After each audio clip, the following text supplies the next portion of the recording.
Hey FitQuest family, so are you pushing hard in your workouts but still not seeing the gains you expected? The problem might not be your workouts, but your rest days.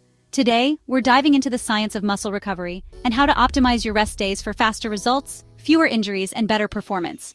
Let's get into it.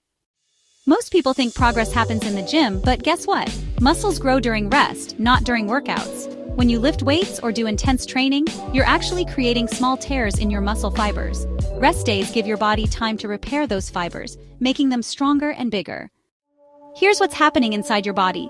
Protein synthesis ramps up to repair muscle tissue, inflammation is reduced, energy stores like glycogen are restored, and hormone levels like cortisol and testosterone return to balance.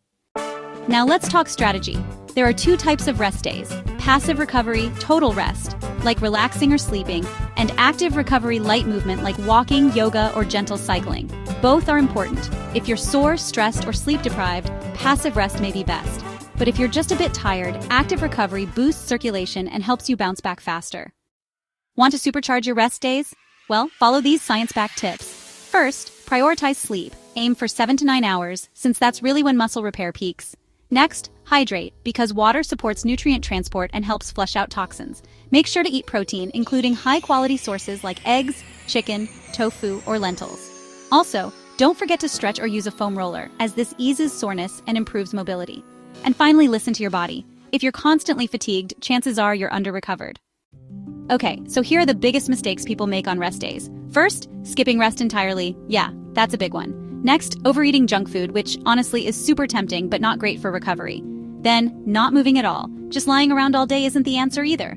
And finally, ignoring persistent pain. Remember, rest days aren't cheat days, they're growth days. Now let's talk about a few tools I personally use or recommend for better recovery. Foam rollers are awesome, massage guns can really help loosen things up, compression wear is super helpful, Epsom salt baths feel amazing, and sleep trackers, like an Oura Ring or a smartwatch, can really help you understand your recovery patterns. Here's a quick formula to follow for recovery balance. If you're a beginner, aim for 2 to 3 rest days a week.